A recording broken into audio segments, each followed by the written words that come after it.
नमस्कार दोस्तों, मेरा नाम है गगन और स्वागत है आपका आज के इस वीडियो में जहां पे मेरे पास में है MG विंडसर प्रो।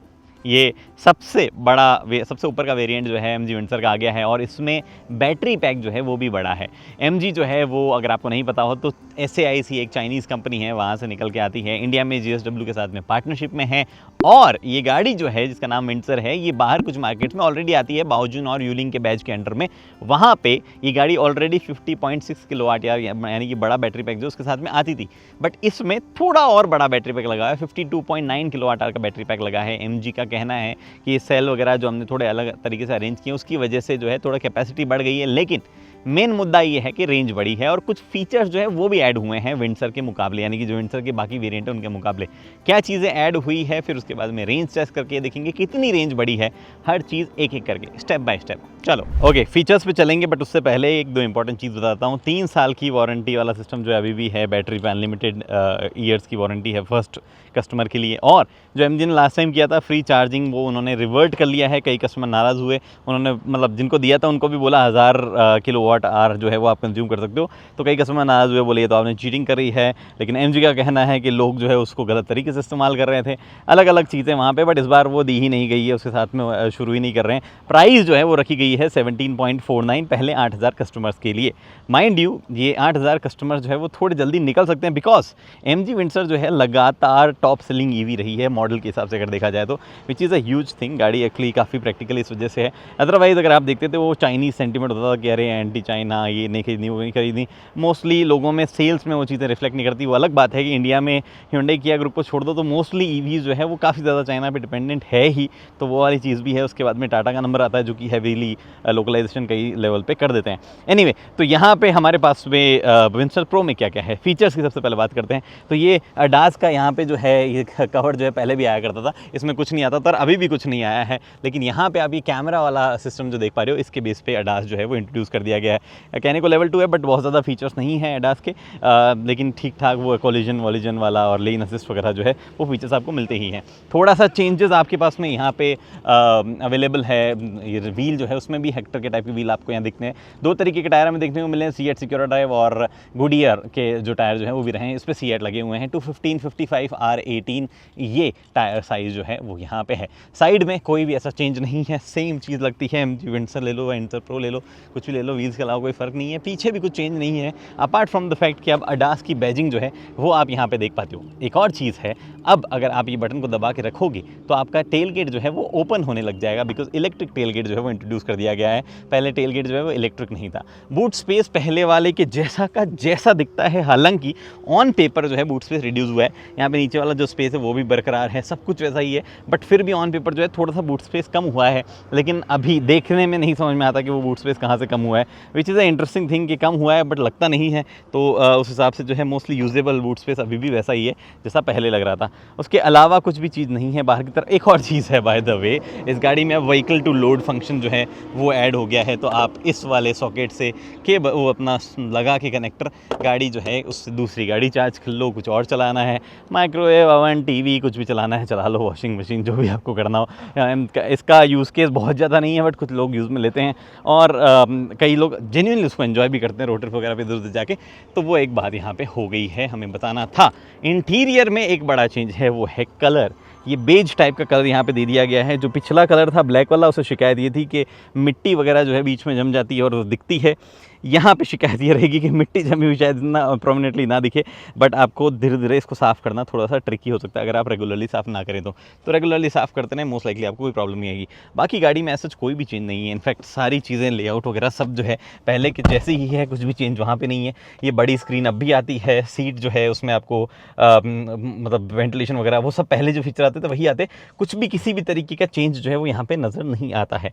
एक चीज़ ज़रूर है कि जो विंडसर प्रो या विंडसर अगर आप कुछ भी लोगे तो आपको ओवरऑल एक्सपीरियंस में बटन वगैरह की कमी फील होगी, जो अब यहाँ पे भी है। अभी भी कुछ ऐसा एडिशन बटन वगैरह में नहीं किया गया है। इस बात करते करते एक अपडेट आ गया तो इंस्टॉल नाउ करता हूँ, बिकॉज स्क्रीन वगैरह जो है उसमें कुछ नया नहीं है, तो मुझे आपको ऐसा कुछ दिखाना नहीं है। अगर आपको अभी भी देखना है तो मेरा वीडियो जो है बटन में मैं लिंक कर दूँगा, वहाँ जाके आप देख सकते हो। मैंने अपडेट लगाया था तो यहाँ पर क्या लिखा रहा है, EQ100 AVN। EQ100 एक्चुअली वो बाओजून जो आता है योंडू ऐसा कुछ नाम है, उस गाड़ी का कोड है EQ100, MG विंडसर का नहीं है। बट ऑब्वियसली अपडेट तो सबका मतलब ये यूआई तो सबका सेम ही है, तो अपडेट वैसा का वैसा पुश हुआ है इसमें तो ये लिखा हुआ है EQ100 avian, EQ100 avian MCU। कुछ भी चेंज यहाँ पे भी नहीं किया गया। वैसे तो मोस्टली ऐसा कवर कर ही लेता है, बट हल्की सी धूप छन के आती है और अभी भी जो है कैबिन काफ़ी गर्म होता है। यहाँ पे बहुत ज़्यादा धूप आ रही है इधर उधर, तो कैबिन गर्म जो है वो काफ़ी होता है, उसमें किसी भी तरीके का बदलाव नहीं है। रियर में भी किसी भी तरीके का चेंज नहीं है। अभी भी सीट जो है वो पीछे की तरफ रिक्लाइन वगैरह होती है, अभी भी थोड़ा सा थाई सपोर्ट कम है, अभी भी नीचे की तरफ स्पेस है, आप कुछ बैग वैग ठूंसने हो तो आप इधर नीचे की तरफ लगा सकते हो। तो वो सब चीज़ें अभी भी बरकरार है, कोई भी बदलाव वहाँ पे नहीं है। अब चलें रेंज टेस्ट करें इसका। ओके जी, तो 95% पे हम स्टार्ट कर रहे हैं और टेक्निकली जो पिछली गाड़ी थी, यानी कि मतलब अभी भी आ रही है, जो विंडसर है नॉर्मल लोअर बैटरी पैक के साथ में, उसका हमने हिसाब निकाला था कि 230 वो एकदम भीषण गर्मी और वैसी सिचुएशन में चल जाएगी, और 270 तक वो चल सकती है कंफर्टेबली अगर आप नॉर्मल टेम्परेचर या सिटी वगैरह में नॉर्मल स्पीड्स पे रहो। तो ऐसा हाईवे पे 110 प्लस जाके रहोगे तो फिर 230 तक ही चलेगी। तो हिसाब हमारा 230 से 270 के बीच में आया था। उम्मीद ये है कि ये वाली गाड़ी 380 के आसपास चलनी चाहिए। तो 95 पे हम शुरू करेंगे, 45% तक हम जाएंगे, यानी कि 50% पूरी यूज़ करेंगे हम, और उसके बाद रेंज जो भी होगी उसको डबल कर लिया जाएगा।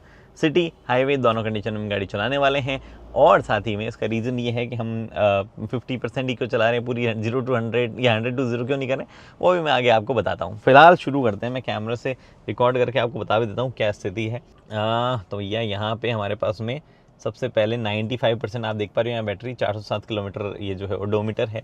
और मैं इसको करता हूँ रीसेट सबसे पहले। तो यार इसका रीसेट डिग डिग डिग डिग डिग डिग स्टार बटन कहाँ गया, इसको रीसेट करना भी अपने आप में एक प्रॉब्लम है। Vehicle settings, drive mode, auto hold, trip reset, do you want to reset? Yes, ठीक है, हमारी ट्रिप रीसेट हो गई है। ये 407 बाय द वे मैंने ओडोमीटर बोल दिया, ओडोमीटर 773 है। 407 बेसिकली कितने किलोमीटर एक्सपेक्टेड है गाड़ी कितना चल सकती है वो वाली चीज़ है। हम नॉर्मल मोड में चलेंगे, गाड़ी का AC जो है वो सेट रहेगा 24 पे, आ गए हम 24 पे, और ऑटोमेटिक मोड पे रहेगा AC, हमने ऑटो पे डाल दिया है। एंड वापस मैं आता हूँ। एक तो सारा मतलब ये सनशेड बंद करना है मुझे, सारा काम करने के लिए ना ये चीज़ें भी करनी पड़ती है कि इसमें आना पड़ता है बार बार। सनशेड फुली क्लोज, ताकि ऐसा बहुत ज़्यादा कंजप्शन जो है धूप में ना हो। टेम्परेचर भी जो है नॉर्मली है, ऐसा बहुत ज़्यादा भीषण गर्मी नहीं है। यही 30 डिग्री 32 डिग्री के आसपास जो है टेम्परेचर रहने वाला है। चलो हो गया हमारा बंद मामला, और हम अब शुरू करते हैं हमारा रेंज टेस्ट।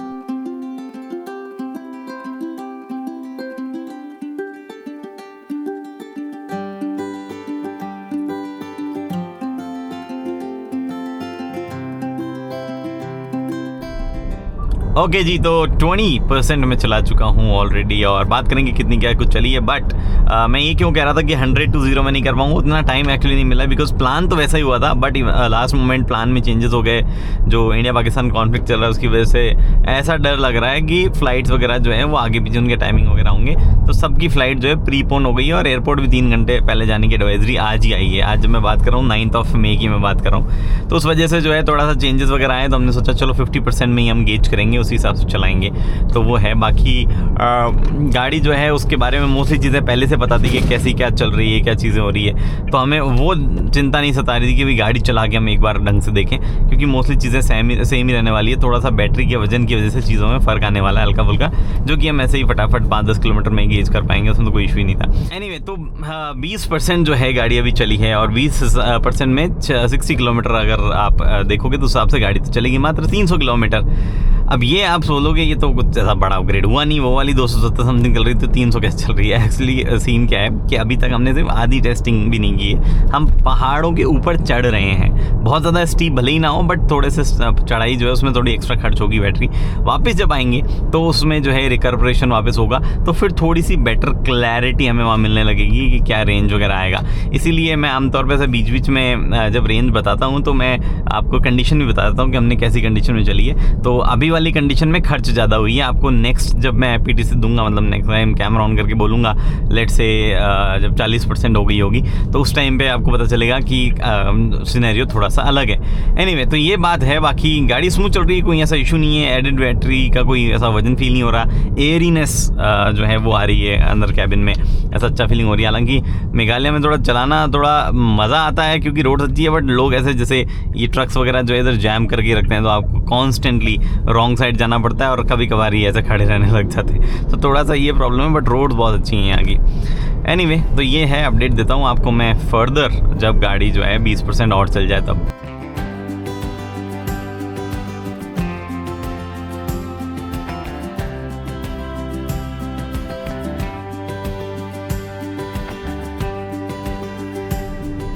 ओके, तो 55% जस्ट अभी हुई है। 147 किलोमीटर मान लो आप पिछले 40% में। इसके हिसाब से अगर आप रेंज कैलकुलेट करोगे तो 350 प्लस की रेंज जो है वो आने वाली है। और ये जो 350 प्लस की रेंज है ये भी अभी एक्चुअल फिगर नहीं है, अभी और ज़्यादा टेस्टिंग थोड़ी रिक्वायर्ड है, बिकॉज हम डाउनहिल आ रहे हैं अभी वापस। तो जब तक वापस उस लेवल पे नहीं आते जहाँ से शुरू किया था, तब तक जो है इसकी बात करना सही नहीं होगा। अभी मैं बात करता हूँ 2-4 चीज़ों की। एडास जो है सही काम कर रहा है, हालांकि रियर एडास जो है उसकी कमी महसूस होती है। उसके बिना एमजी चलो लेवल 2 एडास वगैरह कह देता है, उसका एक अलग लॉजिक है कैसे कहा जाता है, बट एडास के फीचर इतने ज़्यादा नहीं है, ये एक चीज़ है। और गाड़ी जो है उसमें बैटरी पैक भले ही बड़ा है, बट चार्जिंग स्पीड्स जो है वो वही है, मतलब 60 किलोवाट जो है वो मैक्स चार्ज ये गाड़ी लेगी, ये एमजी का कहना है। और जो एसी चार्जिंग है वो भी 7.4 जो है वही जाएगी, तो उसके हिसाब से ओवरऑल चार्जिंग स्पीड 9 घंटे समथिंग की वो 7 किलोवाट वाले से हो जाएगी, घर वाले से, क्योंकि उसमें फिर चार्जिंग स्पीड थोड़ी सी स्लो होती है, वहाँ वाली वो चीज़ है। बट आपको एक चीज़ जो है वो ये भी जाननी चाहिए कि इस गाड़ी की जो अपना पावर वगैरह है उसमें भी कोई बढ़ोतरी नहीं हुई है। पावर फिगर्स वगैरह जो है वो भी सेम ही रहने वाले, उसमें भी किसी तरीके का कोई भी चेंजेस नहीं है।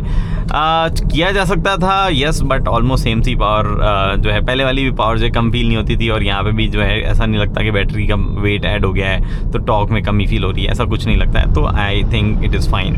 हाँ, एक चीज़ ज़रूर है वो ये कि एसी जो है हमने 24 सेट किया था, अब थोड़ा ऐसा फील होने लगा है कि वो टेम्परेचर सही से मेंटेन नहीं कर पाया, डिस्पाइट द फैक्ट कि वो ऑटो पे है। तो उसको चेंज करने का जो है वक्त आ गया, बिकॉज ललित के साइड से धूप आ रही है और वहाँ पे थोड़ा सा ज़्यादा जो है गर्मी वो दे रहा है। तो करते हैं ये काम। Hello MG, set AC temperature to 23 degree centigrade. अभी 24 देखो। Apology, the command is not supported. ऐसे थोड़ी होता है। Hello MG, set AC temperature to 23 degree centigrade. अरे ये थोड़ी होता है यार, तो होता है, तुम का सपोर्ट करते हो यार, ये तो झूठ ही बोल दिया यार एकदम। Hello MG, hello MG, set AC temperature to 22। हाँ 22 कर दिया, 23 नहीं कर रही थी। एनीवे, तो इस 22 को हम वापस चेंज कर देते हैं। एक तो ये इतनी स्क्रीन स्लो है ना, वाई बोर्ड में क्या होता है, 23 कर दिया मैंने वापस। ये स्क्रीन कई जगहों पे स्लो है, इसका अपडेट अभी आया है, बट उसके बावजूद ये स्लो है। कुछ ऐसा चेंज उस अपडेट से नहीं हमें देखने को मिला है। तो ये एसी वाली चीज़ जो है वो थोड़ी सी हमें इशू लग रही थी। 23 कर लिया है सेट। अभी देखते हैं थोड़ी देर, क्योंकि अब धूप बढ़ रही है ना, ऐसे 12 बजे पीक आ रही है। हालांकि यार थोड़े क्लाउड्स वगैरह है, इतनी पीक धूप है नहीं, टेम्परेचर अभी भी फेवरेबल है। और ज़्यादा धूप पड़ती है ना तो आई एम प्रीटी श्योर हम लोगों को 21 समथिंग रखना पड़ता। अनलाइक जैसा हमने XCV9 में देखा था कि आप 24 सेट करो तो गाड़ी हर संभव कोशिश करेगी कि पूरी गाड़ी में 24 हो, वो फैन ब्लोअर ऐसा फुल ब्लास्ट पे चलता रहेगा, एसी का कंजप्शन बढ़ता रहेगा। बट यहाँ पे गाड़ी जो है थोड़ा चिल करके चलती है। किसी ने मुझे कमेंट किया था XCV9 वाली वीडियो में कि आप एसी टेम्परेचर फैन स्पीड जो है उससे फ़र्क नहीं पड़ता, 1 पे रखो 5 पे रखो। आई थिंक वो एक की पॉइंट मिस कर गए कि एसी को उतना ज़्यादा भी चलना पड़ता है उस फैन स्पीड के साथ साथ उस टेम्परेचर को मेनटेन करने के लिए। तो ऐसा नहीं है कि आपकी फ़ैन स्पीड आप 5 रखो चाहे 1 रखो, फ़र्क नहीं पड़ता है, बिकॉज एसी पे इवेंचुअली लोड जो है वो भी एक चीज़ होती है। उसको फ़ैन ज़्यादा मूवमेंट होगा तो एसी की हवा जो है उतनी जल्दी गर्म होगी और कंप्रेशर वगैरह जो उस हिसाब से काम करेंगे। थोड़ा कॉम्प्लेक्स है, समझाऊंगा कभी अगर आपको ज़्यादा जानना होगा, बट फिलहाल के लिए मान लो कि ज़्यादा फैन स्पीड होगी तो भी बैटरी जो है ज़्यादा कंज्यूम होगी। एनीवे, तो ये बातें हैं फिलहाल अपडेट्स में। तो इसके अलावा कुछ ऐसा मुझे याद नहीं आ रहा जो मुझे भी बताना हो।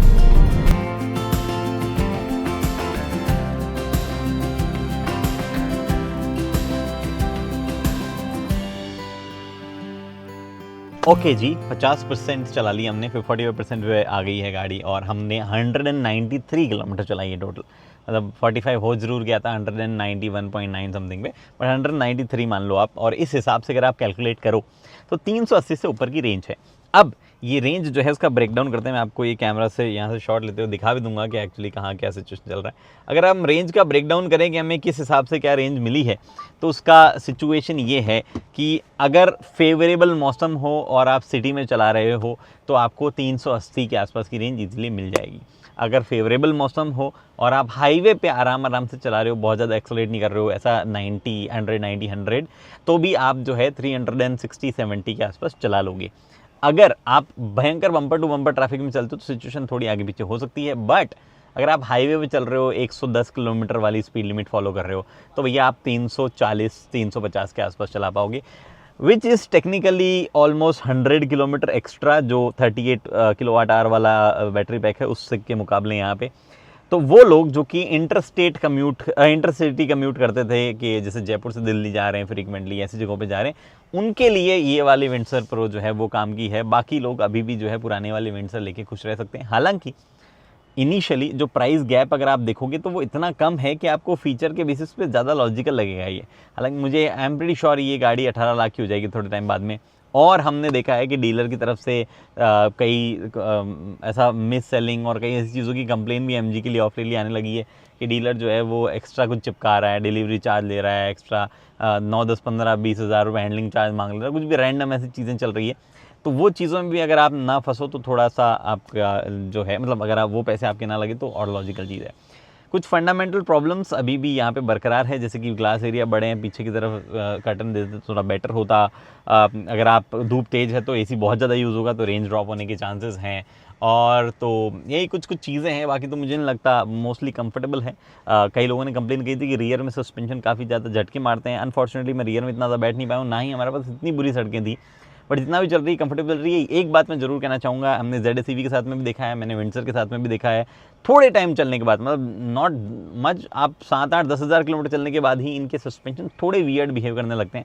गाड़ी में से वजन फील होने लगता है, जो कि ऐसे गिरने लगती है गड्ढों में धड़ धड़ धड़, वैसा डैम्पर जो है उनमें थोड़ी सी प्रॉब्लम फील होने लगती है। इस पे कमेंट अभी रिजर्व रखता हूँ मैं, हम इसको थोड़ा और लंबा चलाएंगे 5-7-10 हज़ार किलोमीटर, उसके बाद में देखेंगे। बट फिलहाल के लिए तो गाड़ी जो है वो काफ़ी सॉर्टेड सी लग रही है प्राइस वाइज के हिसाब से। बाकी जनता जनार्दन है। फिलहाल इस वीडियो में इतना ही है। उम्मीद करता हूँ वीडियो पसंद आए लाइक शेयर सब्सक्राइब आप कर सकते हैं। अगली वीडियो तक दोस्तों हेलमेट पहनिए, सीट बेल्ट पहनिए, सुरक्षित चलिए। धन्यवाद। हाँ, हाई बीम जो है वो मत मारना, लेन चेंज का प्रयोग करना इंडिकेटर का।